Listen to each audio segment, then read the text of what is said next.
Bismillahirrahmanirrahim. Jawablah salam dengan kompak. Mudah-mudahan menjadi acara ini semarak. Assalamualaikum warahmatullahi wabarakatuh. Waalaikumsalam warahmatullahi wabarakatuh. 100 nilai.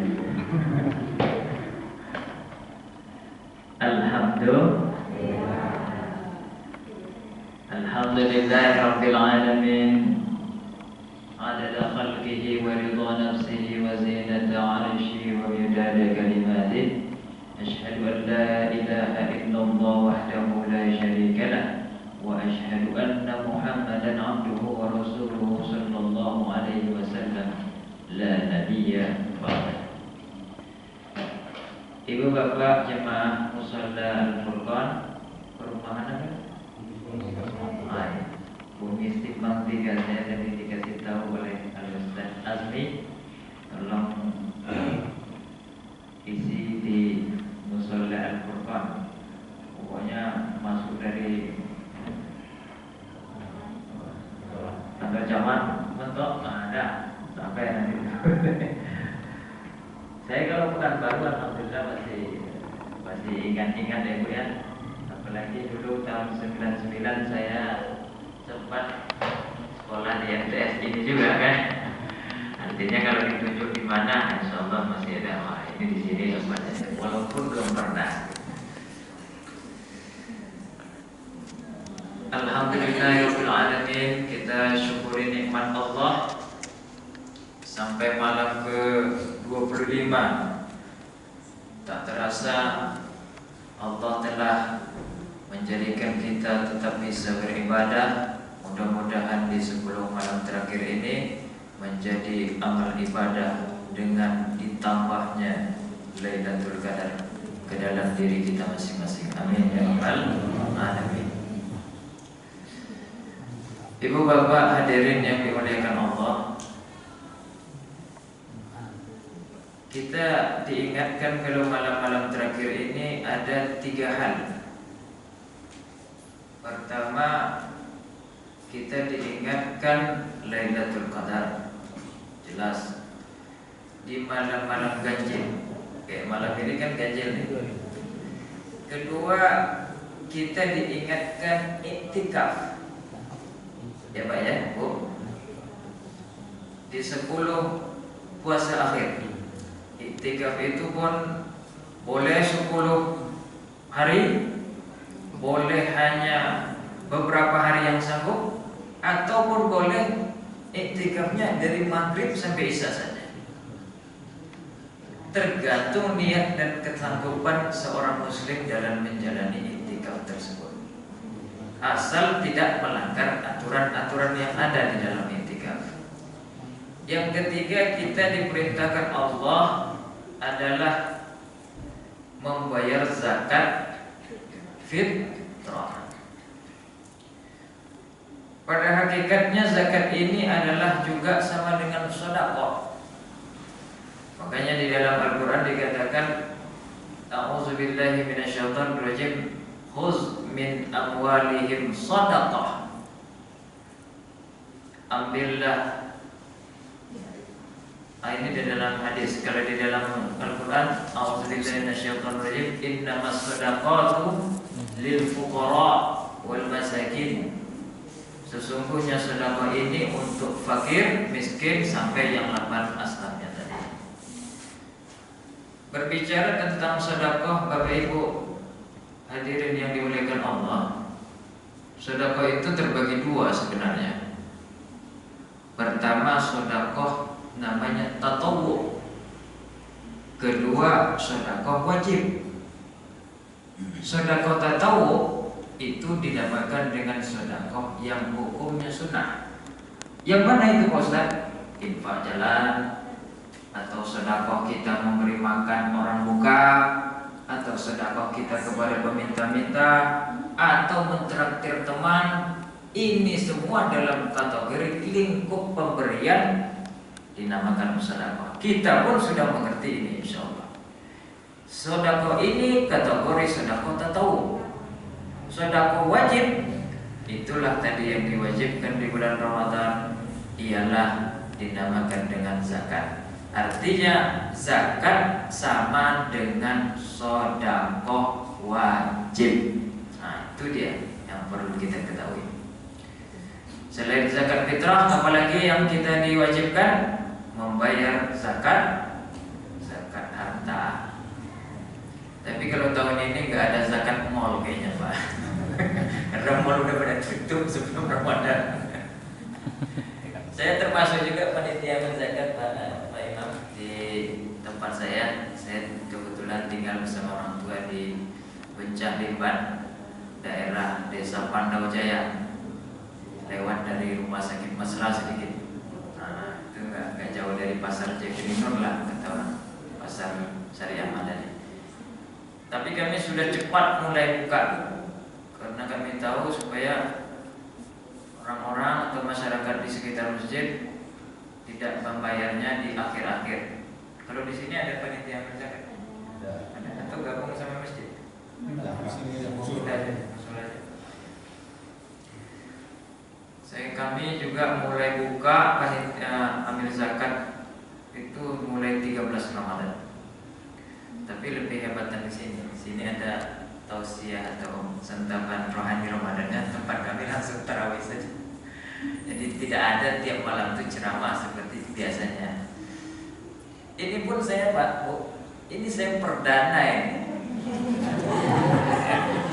Ceramah malam Ramadan ini saya perdana. Iya. Saya ikut MDI, Majelis Dakwah Islamiyah Kota Pekanbaru, nggak boleh ceramah, ya kan? Saya juga ikut anggota MUI, Majelis Ulama Indonesia di Siak Hulu, Kampar, Kecamatan Siak Hulu. Kebetulan masjid satu Siak Hulu itu yang daftar cuma 3 masjid. Akhirnya yang dipilih beberapa orang, saya tidak termasuk jadinya. Walaupun saya anak dari ketua MUI Siak Hulu itu, tapi tidak apa-apa, kasih kesempatan. Jadi kalau dibayang-bayang sampai tahun lalu itu setiap tahun saya penuh terus. Alhamdulillah ini cuma baru sekali. Tidak apa-apa. Kita sambung lagi masalah sedekah. Dari Abu Hurairah radhiyallahu anhu. Abu Hurairah ini adalah sahabat Nabi yang dia tidak punya kebun dan dia tidak punya usaha dagang. Jadi sahabat Nabi itu ada yang punya usaha dagang, macam-macam lah, dagang kain, dagang kurma, dagang karpet, dagang ini. Dan ada juga yang punya kebun. Dan kebanyakan memang sahabat Nabi itu rata-rata memang punya banyak kebun. Umar bin Khattab punya kebun, Utsman punya kebun, Abu Bakar punya, Abdurrahman bin Auf punya. Yang tidak punya mungkin cuma satu, Ali bin Abi Thalib, yang paling dekat kepada Nabi, yang termasyhur. Abu Hurairah ini termasuk juga tidak punya kebun dan tidak punya perdagangan. Jadi dia sibuk sehari-harinya dekat sama Rasulullah. Oleh karenanya beliau banyak meriwayatkan hadis. Jadi kalau kita dengar tuh ya dari Abu Hurairah, ya kan, radhiyallahu anhu, baru Rasulullah bersabda. Nanti yang selain dari Abu Hurairah radhiyallahu anhu, Rasulullah bersabda. Coba lihat, atau penceramah ustaz-ustaz kalau mau ceramah menyampaikan hadis begitu. Karena Abu Hurairah ini tadi saya bilang sering duduk di samping Rasulullah SAW, makanya banyak mendengar hadis dari Rasulullah. Dikatakan Abu Hurairah karena dia mensukai atau mencintai kucing. Jadi Hurairah ini Bu artinya adalah cat, kucing ya. Karena dia menyayangi kucing, banyak kucing di rumahnya, makanya orang Arab menjuluki beliau dengan Abu Hurairah atau Abu Hurairah, bapak yang kucing. Saya pikir di sini juga banyak yang suka kucing ya. Dari Abu Hurairah radhiyallahu anhu bersabda Rasulullah sallallahu alaihi wasallam, kata Rasul, dulu pada zaman Bani Israel ada seorang pria laki-laki.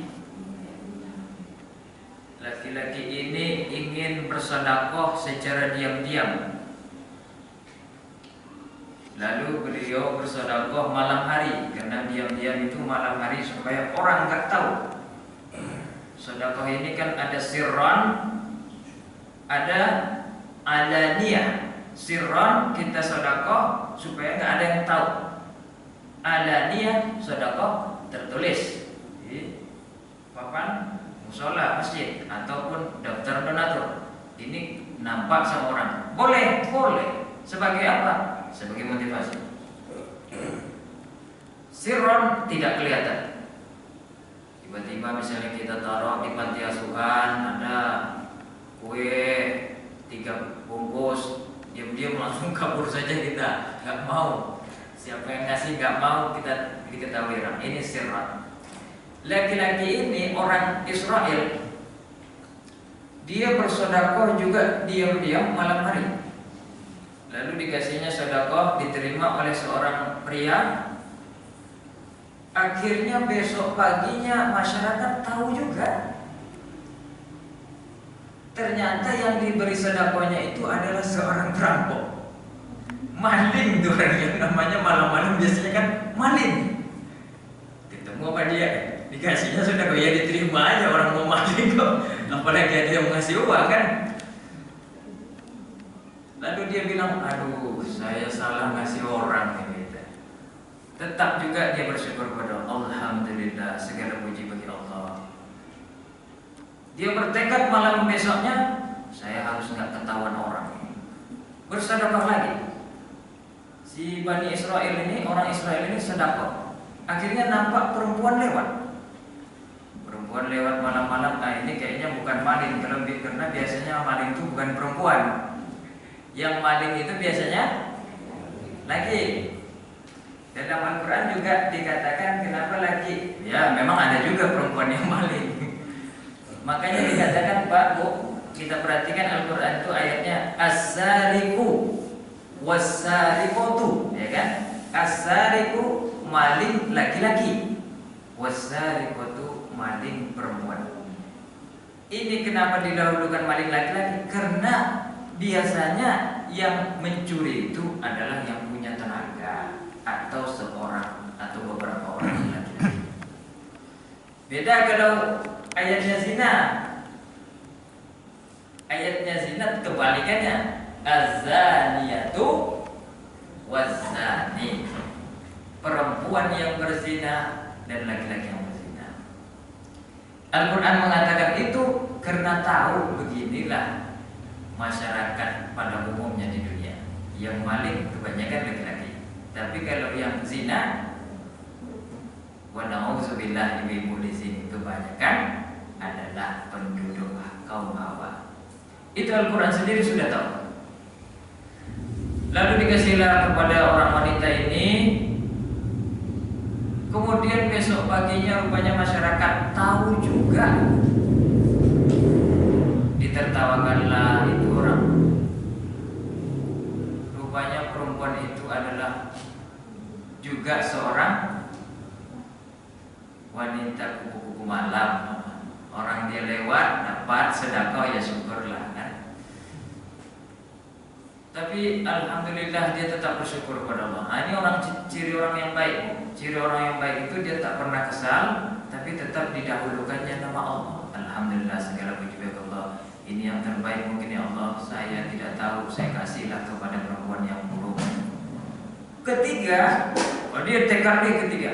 Ini malam tiga ini nggak boleh lagi yang nggak benar yang saya kasih sedekah. Saya udah diam-diam, nah ini harus yang benar nih yang saya kasih. Udah super diam-diam dia, mungkin tengah malam, mungkin nggak ada lagi orang yang bangun, dikasihnya juga sedekah, diterima oleh seorang laki-laki. Besok paginya juga ketahuan apa kata masyarakat. Itu si fulan masa bersedekah ke orang yang mampu, masa ke orang yang kaya dia sedekah.